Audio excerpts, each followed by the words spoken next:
नमस्कार मित्रांनो, तुमचे स्वागत आहे श्री स्वामी समर्थ. मित्रांनो, तुमची किंवा तुमच्या जवळच्या व्यक्तींची सिंह राशी असेल तर हा व्हिडिओ तुम्ही संपूर्ण बघा, कारण या व्हिडिओमध्ये आम्ही तुम्हाला सांगणार आहे कसा असणार आहे येणारा जुलै महिना तुमच्या सिंह राशीसाठी. कोणत्या घटना, कोणत्या गोष्टी तुमच्यासोबत होतील, काय करावे काय नाही करावे, कोणत्या गोष्टी शुभ असतील, कोणत्या गोष्टी अशुभ असतील, कोणत्या गोष्टींमुळे तुमचे नुकसान होईल, या सगळ्या गोष्टींची माहिती आजच्या या व्हिडिओमध्ये आपण जाणून घेणार आहोत.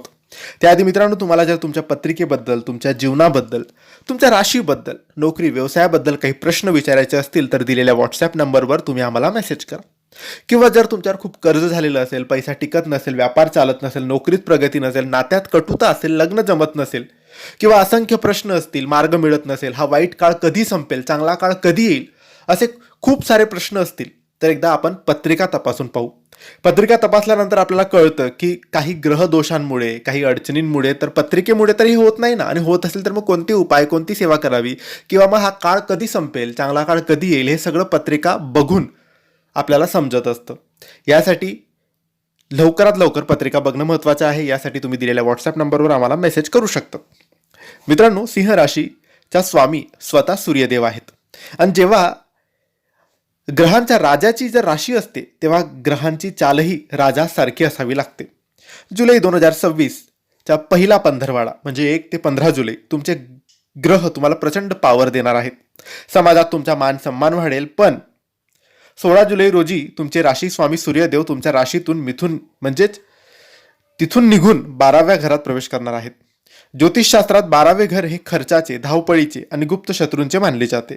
याचा अर्थ काय? याचा अर्थ असा की महिन्याची सुरुवात राजासारखी होईल, पण महिन्याचा शेवट करताना तुम्हाला प्रत्येक पाऊल अतिशय विचारपूर्वक टाकावा लागेल. मित्रांनो, या काळात तुमची काम करण्याची ऊर्जा बघून ऑफिसमधील लोक थक्क होतील. तुमचे बॉस तुमच्यावर खुश राहतील. जर खूप दिवसांपासून एखादे कठीण काम अडकलेले असेल तर ते तुम्ही तुमच्या बुद्धीच्या जोरावर कराल. 16 जुलैनंतर परिस्थिती थोडी बदलेल.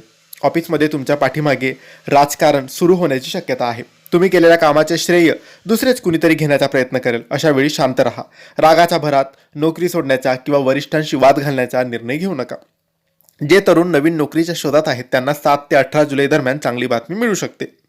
मित्रांनो, जर तुमचा व्यवसाय सरकारी, टेंडर, कन्स्ट्रक्शन, सोने चांदी किंवा मॅनेजमेंटशी संबंधित असेल तर महिन्याच्या पहिल्या भागात तुम्हाला मोठी डील मिळू शकते. बाजारात तुमचे नाव मोठे होईल. 20 जुलैनंतर कोणावरही आंधळा विश्वास ठेवू नका. मोठा माल उधारीवर देऊ नका. भागीदारीत व्यवसाय करत असाल तर हिशोब अगदी चोख ठेवा. या महिन्यात कोणतीही बेकायदेशीर किंवा शॉर्टकटची वाट धरू नका, नाहीतर मोठे नुकसान सोसावे लागू शकते. मित्रांनो, चांगली आवक तर तुमची या महिन्यात राहणार आहे. जुनी गुंतवणूक तुम्हाला चांगला परतावा देऊन जाईल. अचानक कुठून तरी थांबलेले पैसे सुद्धा हातात येतील. पण खर्च अक्रार विक्रार असतील. 16 जुलै नंतर सूर्य 12व्या घरात गेल्यामुळे अचानक मोठे खर्च समोर येतील. हे खर्च तुमचे वैयक्तिक चैनीचे नसून अचानक उद्भवणारे हॉस्पिटलचे खर्च, वाहनांचा मोठा बिघाड किंवा कोर्ट कचेरीच्या कामाशी संबंधित असू शकतात. त्यामुळे महिन्याच्या पहिल्या तारखेलाच खिशातल्या पैशांना लगाम घाला, नाहीतर महिन्याच्या शेवटी हात पसरण्याची वेळ येऊ शकते. सिंह राशीच्या लोकांमध्ये उपजतच एक लिडरशिप क्वालिटी असते, पण कधी कधी त्यांचे रूपांतर अहंकारात होते. या महिन्यात घरातील छोट्या किंवा काही गोष्टींवरून स्वतःचेच म्हणणे खरे करण्याचा हट्ट धरू नका. वडिलांशी किंवा घरातील ज्येष्ठ व्यक्तींशी मतभेद होण्याची शक्यता आहे. महिन्याच्या मध्यात घरात एखादी मौल्यवान वस्तू किंवा इलेक्ट्रॉनिक गॅजेट येईल, ज्यामुळे घरातील मुले आनंदी होतील. मित्रांनो, पती पत्नीमधील नाते सुधारण्यासाठी हा महिना उत्तम आहे, बशर्ते तुम्ही तुमचा राग घराबाहेर ठेवून आलात तर. तुमच्या जोडीदाराला तुमच्या वेळेची गरज आहे. 22 जुलैनंतर जोडीदाराच्या आरोग्याची थोडी काळजी घ्या. त्यांना मानसिक पाठबळ द्या. जे रिलेशनशिपमध्ये आहेत त्यांच्यासाठी महिन्याची सुरुवात खूप रोमॅन्टिक असेल, पण महिन्याच्या शेवटी तिसऱ्या व्यक्तीमुळे तुमच्या दोघांमध्ये गैरसमज निर्माण होऊ शकतात. पार्टनरवर संशय घेण्याऐवजी थेट संवाद साधा. सिंगल लोकांसाठी हा महिना थोडा शांतच असणार आहे. मित्रांनो, या महिन्यात उष्णतेचे विकार किंवा डोळ्यांचा त्रास होऊ शकतो.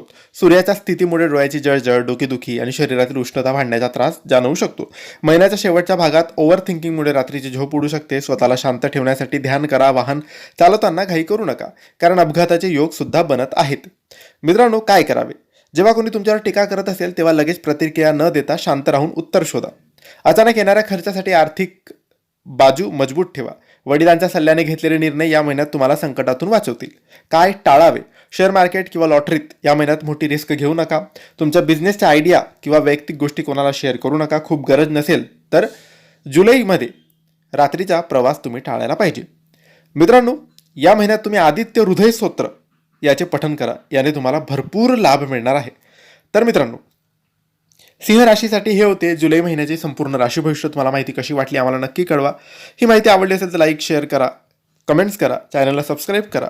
योग्य मार्गदर्शनासाठी पत्रिका तपासण्यासाठी दिलेल्या व्हॉट्सअप नंबरवर मेसेज करू शकता. धन्यवाद. श्री स्वामी समर्थ.